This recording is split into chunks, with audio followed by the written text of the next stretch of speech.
지금 집 사면 후회합니다. 저 지금 확신을 가지고 말씀드리는 겁니다. 흔들리고 계신다면 이 영상 꼭 끝까지 보세요. 저도 처음엔 그렇게 생각했어요. 이러다 더 오르면 어떡하지? 지금이 마지막 기회 아닐까? 주변에서도 다들 그런 말을 하잖아요. 안 사면 바보다. 지금 안 사면 영원히 못 산다고요. 근데요, 숫자로 보면요, 이 생각이 직장인 입장에서 얼마나 위험한 판단인지 데이터가 너무나 선명하게 말해주고 있거든요. 서울 아파트 한 채 사려면 월급을 한 푼도 안 쓰고 26년을 모아야 해요. 주담대를 끼면 월급의 79%가 대출 이자로 나가고요. 전세 매물은 3개월 만에 31%가 사라졌습니다. 이 세 숫자가 만드는 구조, 지금부터 처음부터 끝까지 풀어보겠습니다. 지금 흔들리고 있는 직장인이라면 반드시 알아야 할 이야기예요. 일단 통령 자체는 맞아요. 서울 아파트 가격 계속 오르고 있거든요. 숫자로 보면요, 2025년 서울 아파트 값은 연간 8.98% 올랐어요. 2013년 관련 통계가 작성된 이후로 역대 최고 상승률이에요. 2025년 12월에는 서울 아파트 평균 매매가가 처음으로 15억 원을 돌파했고요. 강남 3구 국민평형, 그러니까 84제곱미터짜리는 평균 26억 원, 마용성이라고 불리는 마포 용산 성동은 17억 원대. 뉴스 보면 매일 오른다고 나오는 거 다 사실이에요. 그러니까 지금 안 사면 더 오른다는 말이 틀린 말은 아닌 거예요. 근데요, 여기서 잠깐 멈춰야 해요. 오르고 있다는 건 알겠는데 이게 직장인한테 어떤 의미냐는 거예요. 오른다는 건 가격 얘기고요. 살 수 있냐는 건 전혀 다른 이야기거든요. 이게 왜 중요하냐면요, 오르고 있다는 사실이 지금 사야 한다는 결론으로 바로 이어지는 게 아니거든요. 중간에 그래서 내가 살 수 있냐라는 질문이 빠져 있는 거예요. 그리고 그 대답이 진짜 충격적이에요.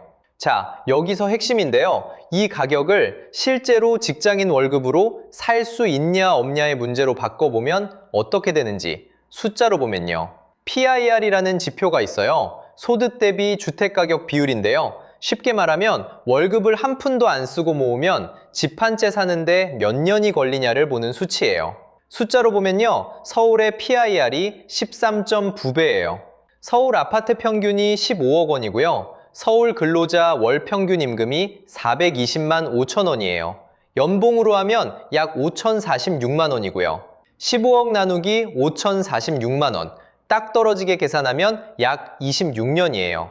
월급을 한 푼도 안 쓰고 밥도 안 먹고 교통비도 안 쓰고 옷도 안 사고 26년. 그래야 서울 아파트 한 채를 살 수 있는 거예요. 잠깐 여기서 생각해 볼 게 있어요. 26년 뒤에 집을 사면 그때 나이가 몇이에요? 지금 30대 초반 직장인이라면 56세에 집을 처음 사는 거예요. 그 집에서 실질적으로 몇 년이나 사실 수 있을까요? 이게 왜 중요하냐면요, 서울의 무주택인 2030 세대가 지금 99만 가구예요. 39세 이하 주택 소유율이 17.9%밖에 안 돼요. 10명 중 8명이 집이 없는 거예요. 그리고 그 이유가 의지 부족이나 절약 부족이 아니에요.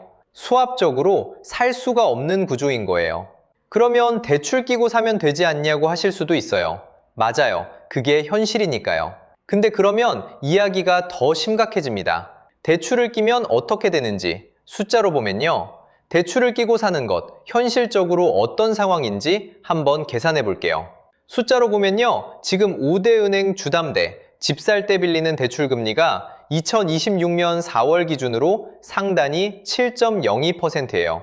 2022년 10월 이후로 약 3년 5개월 만에 다시 7%를 넘어선 거예요. 5억을 빌려서 30년 만기로 고정금리 상단 기준으로 갚는다고 하면 매달 원리금이 332만 9천 원이에요. 그리고 서울 근로자 월 평균 임금이 420만 5천 원이잖아요. 332만 9천 원 나누기 420만 5천 원, 79%예요. 월급의 79%가 대출 상환으로 나가는 거예요. 먹고 자고 입는 돈, 교통비, 통신비, 아이 교육비, 그게 월급의 21%로 해결해야 하는 거예요. 잠깐, 여기서 진짜 소름 돋는 이야기가 있어요. 지금 무담보 신용대출보다 주담대 금리가 더 높은 역전 현상이 벌어지고 있어요. 집을 담보로 빌리는 대출이 아무 담보도 없이 빌리는 대출보다 금리가 높은 거예요. 이게 상식적으로 말이 되는 상황이에요. 근데 그게 지금 현실이에요. 자, 여기서 핵심인데요. 이 배출 구조, 전세대출이 만들어 놓은 거거든요. 전세대출이 있으니까 전세 세입자도 집주인처럼 대출 레버리지를 쓸 수 있게 됐어요.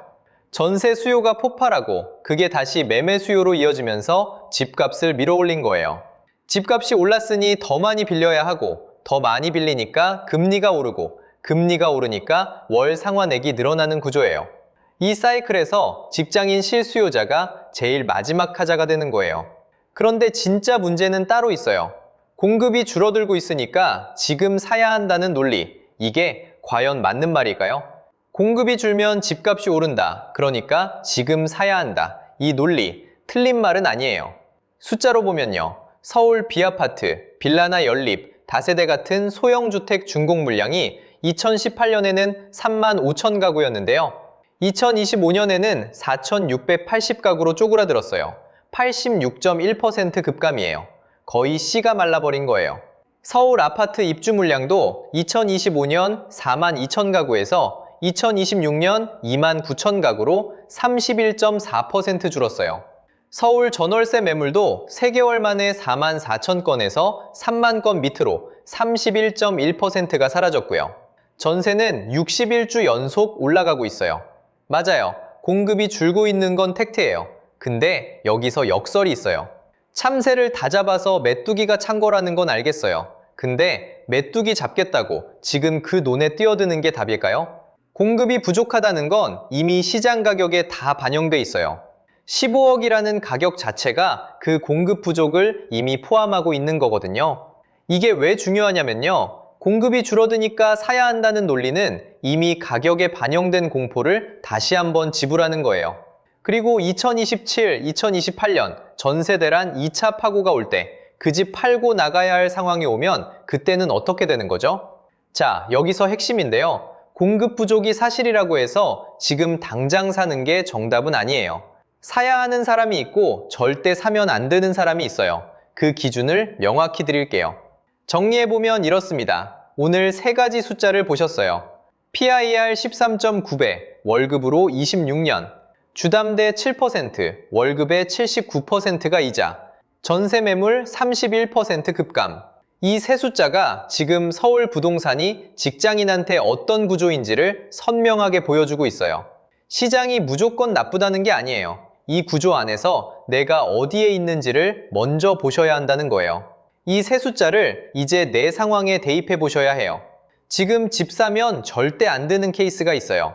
대출 원리금이 월 소득의 40%를 넘는다면요. 실거주 확신이 5년 미만이라면요. 집 사고 나서 비상금이 없다면요. 이 3가지 중 하나라도 해당된다면 지금은 사면 안 돼요. 지금 사면 후회하는 게 아니라 살면서 계속 후회하는 상황이 오는 거예요. 월급의 79%를 30년 동안 대출로 낸다는 게 어떤 삶인지 먼저 직접 계산해 보세요. 반면에 지금 사도 되는 케이스도 있어요. 실거주 확신이 10년 이상이고요. 대출 원리금이 월 소득의 30% 이하로 유지 가능하고요. 이미 청약이 당첨됐거나 전세 만기가 돌아와서 선택지가 없는 경우예요. 이런 분들은 오히려 너무 고민하지 않으셔도 돼요. 조건이 맞으면 시장이 어떻든 내 집에서 사는 건 가치 있는 일이에요. 이게 왜 중요하냐면요. 집값이 오르든 내리든 내 상황이 먼저예요. 서울 아파트 평균 월세가 2026년 2월에 151만 5천 원으로 역대 최고치를 찍었어요. 월 소득의 36%가 주거비로 나가는 거예요. 집을 안 사도 월세 부담이 계속 커지는 구조인 거예요. 그렇다고 이 구조에 쫓겨서 섣불리 사는 것도 답이 아니에요. 26년, 79%, 31%, 이 세 숫자를 기억해 두세요. 집값 뉴스를 볼 때마다 주변에서 지금 안 사면 후회한다는 말을 들을 때마다 이 숫자로 내 상황을 먼저 확인해 보세요. 그게 저 같은 직장인이 부동산 앞에서 할 수 있는 가장 현명한 판단이에요.